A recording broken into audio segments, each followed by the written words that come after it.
ஆமா எனக்கு நயன்தாரா வேணும், இவர் கணவர் ஆமா எனக்கு நயன்தாரா வேணும், இவர் கணவர் கிடையாது.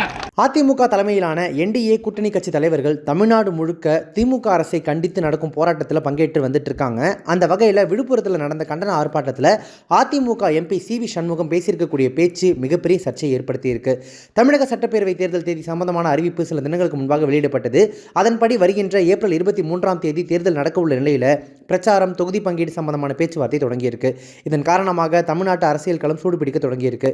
இந்த நிலையில் வரவிருக்கக்கூடிய சட்டப்பேரவை தேர்தலில் எப்படியாவது ஆட்சியை பிடிச்சிடணும் அப்படின்னு முயற்சி செஞ்சுட்டு இருக்கக்கூடிய அதிமுக தமிழ்நாடு முழுவதும் சமீபத்தில் போராட்டங்களை தொடங்கியிருக்கு.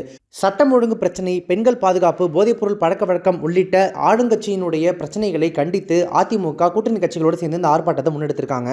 அந்த வகையில் சமீபத்தில் விழுப்புரத்தில் பெண்கள் பாதுகாப்பை முன்னிட்டு நடத்தப்பட்ட அந்த போராட்டத்தில் அதிமுக எம்பி சி.வி. சண்முகம் பங்கெடுத்துக்கிட்டாரு. அங்கே அவர் பேசும்போது ஆளுங்கட்சியின் பல நடவடிக்கைகளை குறிப்பிட்டு கண்டித்து மக்களுக்கு இதெல்லாம் நம்ம தான் எடுத்து சொல்லணும், நம்ம அவங்கள்ட்ட ஓட்டு வாங்கணும் அப்படின்ற மாதிரிலாம் பேசிகிட்டு இருந்தார். பேசிகிட்டே இருக்கும்போது நடுவில் அப்துல் கலாம் கனவு காணுங்கன்னு சொன்னார். ஆனால் இவர் அதை விட ஒரு படி மேலே போயிட்டு உங்கள் கனவை சொல்லுங்கள், அதை நிறைவேற்றுறேன்னு சொல்கிறாரு. ஆமாம், எனக்கு நயன்தாரா வேணும், கனவை நிறைவேற்றுவாரா அப்படின்னு சொல்லி கேலியாக கிண்டலாக பேசுகிறேன் அப்படின்ற பேரில் அவர் அங்கே பேசினது மிகப்பெரிய சர்ச்சையாக மாறி இருக்கு. எப்படி இந்த அளவுக்கு ஒரு எம்பியாக இருக்கக்கூடியவர் இவ்வளோ கொச்சையாக பேசலாம் அப்படின்னு சொல்லி குறிப்பிட்ட அந்த வீடியோவை சோஷியல் மீடியாவில் பயங்கர வைரலாக பரப்பிட்டு இருக்காங்க எல்லாருமே. அதுவும் முக்கியமாக பெண்கள் பாதுகாப்பை வலியுறுத்தக்கூடிய ஒரு பொதுக்கூட்டத்தில் கலந்துக்கிட்டு அங்கேயே ஒரு பெண், அதாவது நடிகையான நயன்தாராவை வச்சு இந்த மாதிரி அவர் கொச்சையாக பேசியிருக்கிறது உண்மையாகவே அதிர்ச்சியை ஏற்படுத்தியிருக்குன்னு சொல்லலாம். உங்கள் கனவை சொல்லுங்க, இவர் நிறைவேற்றணும், ஆமா எனக்கு நயன்தாரா வேணும், இவர் கணவர் நிறைவேற்றுறா. இப்படி சி.வி. சண்முகம் அவர்களுடைய இந்த சர்ச்சை பேச்சுக்கு சமூக ஊடகங்களில் கடும் எதிர்ப்பு ஒரு பக்கம் கிளம்பிட்டு இருக்கு. நடிகர் சங்கம், மாதர் சங்கம் உள்பட பல்வேறு தரப்பினரும் தங்களுடைய கண்டனங்களை ரொம்ப கடுமையான வகையில் பதிவு செஞ்சுட்டு வந்துட்டு இருக்காங்க.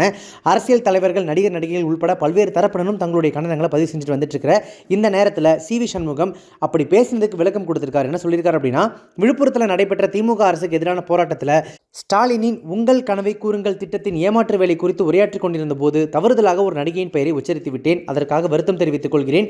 எந்த உள்நோக்கத்திலும் அந்த பெயரை உச்சரிக்கவில்லை. இதனால் ஏற்பட்ட தவறுக்கு மனமார்ந்த வருத்தம் தெரிவித்துக் கொள்கிறேன் அப்படின்னு சொல்லி தெரிவிச்சிருக்காரு. என்னதான் அவர் மன வருத்தம் தெரிவிச்சிருந்தாலும் கூட நடிகையின் பெயரை இவ்வளவு கொச்சையான வகையில் அவர் பயன்படுத்தியதற்கு இன்னுமே சோஷியல் மீடியாக்களில் எதிர்ப்பு வளர்த்துக்கிட்டு தான் இருக்கு. ஏற்கனவே கலைஞர் மகளிர் உரிமை தொகை பற்றியும் இது போன்ற சர்ச்சைக்குரிய வகையில் சி.வி. சண்முகம் கருத்து பேசியிருந்தார் அப்படின்றது குறிப்பிடத்தக்கது. அதே போல திமுக அரசு வழங்கக்கூடிய இலவசங்கள் குறித்து சமீபத்தில் கருத்துக்களை தெரிவித்து சர்ச்சைகளை கிளப்பியிருந்தார். திமுக அரசு இலவசங்களை அள்ளி கொடுக்குறாங்க, ஆடு மாடு மிக்சி கிரைண்டர்லாம் கொடுப்பாங்க போல, அப்படியே ஒவ்வொருத்தருக்கும் ஒரு மனைவியை இலவசமாக கொடுப்பாங்க அப்படின்ற மாதிரி அவர் பேசியிருந்தார். அவருடைய அந்த கருத்துக்கும் கடும் எதிர்ப்புகள் எழுந்தது. பெண்கள் இழிவுபடுத்தி பேசியதாக கூறி இந்திய ஜனநாயக மாதர் சங்கம் புகாரெல்லாம் கொடுத்திருந்தாங்க. இதனிடையே தற்போது பெண்களுக்கு பாதுகாப்பு சம்பந்தமான ஆர்ப்பாட்டத்தில் எனக்கு நயன்தாரா வேணும், நிறைவேற்றி வைப்பாரா அப்படின்னு சி.வி. சண்முகம் பேசியிருக்காரு. இதையடுத்து அவருடைய இந்த பேச்சுக்கு கடுமையான எதிர்வினைகள் ஏற்படும் அப்படின்னு எதிர்பார்க்கப்படுது. Subscribe to One India and never miss an update.